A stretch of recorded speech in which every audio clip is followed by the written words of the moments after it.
Okay, hello everybody. Thank you for having me tonight. Thank you to Levent and Nikolai for the invitation. I'm happy to take PechaKucha to the old school drun tonight, presenting a tool that I believe in and work in, but which, as every tool, is as good as the intentions of the user of the tool. So yeah, I'm going to talk about architectural competitions tonight. My name is Boyka Ognyanova. I'm an architect, and together with my friends Urbanistas and Carmena Muskurova, we founded Urbanistas, trying to bring our cities closer to what we want them to be, organizing architectural competitions and events, doing PR for digital festivals and so forth. And this is from one of our competitions, public discussions. So why architectural competitions? It's an open and fair way to select the best decision for a certain public space or a building, and provide access to professionals like ourselves, and keep the budget. And this is what happens when public budget goes south. We thought it was going to destroy us at Swiss architects Herzog de Meuron about this concert hall in Hamburg. And they finished 6 years late than what was envisioned and 10 times the budget. Another example, this was done actually with a competition. They had 1,700 of participants, and they've selected a winner that we see on the photo. But a year later, the city rejected the project. So again, the attention is what actually leads the project. And this is more the the case that actually happens with competitions. Example for the European Parliament just several years ago. And that's what happens when public projects are selected through competitions and sustainable competitions. Now, how this translates in Bulgaria, we had very chaotic environment.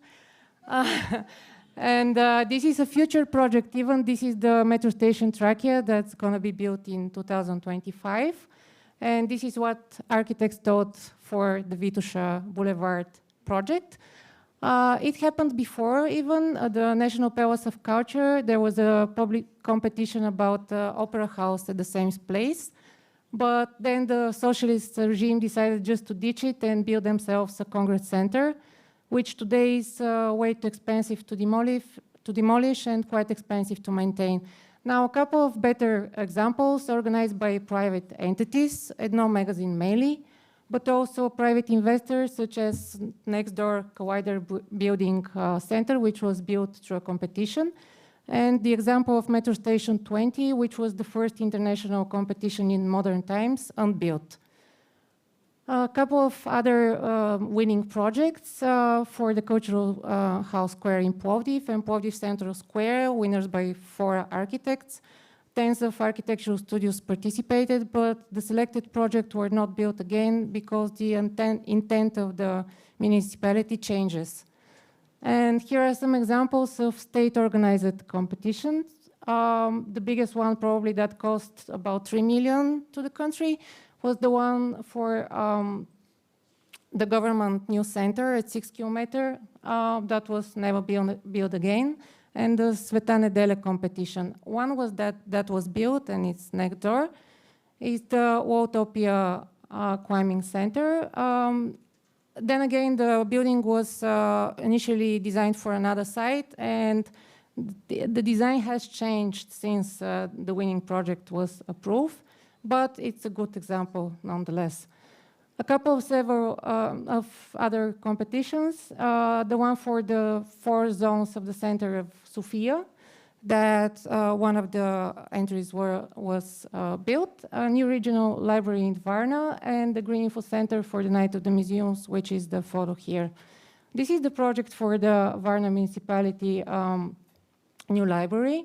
And the project, sorry for the quality of this photo, for the Sveti Sedmočisljenici Square, which was built very badly, but still built. Still, it's something, you know.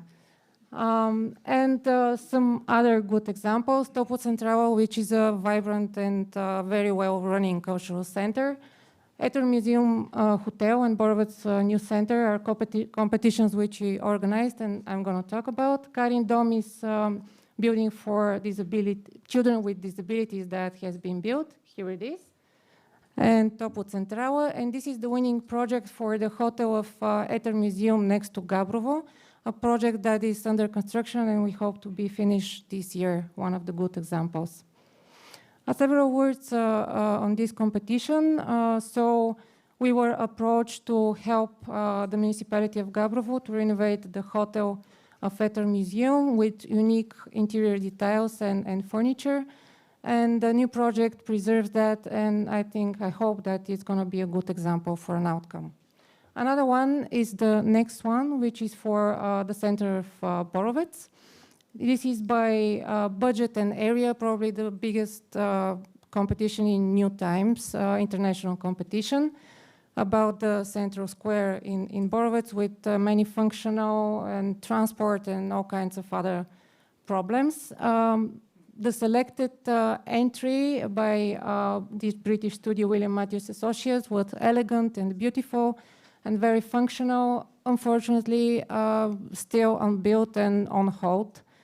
So, as said in the beginning, the problem with architectural competitions is that they're very good tools to keep things under control and select the best decision, but unfortunately just work as good as the intentions of those who use it. And to finish about the dream city with the topic for the dream cities, the catch here is to imagine if those winning projects that I've just shown have been actually built.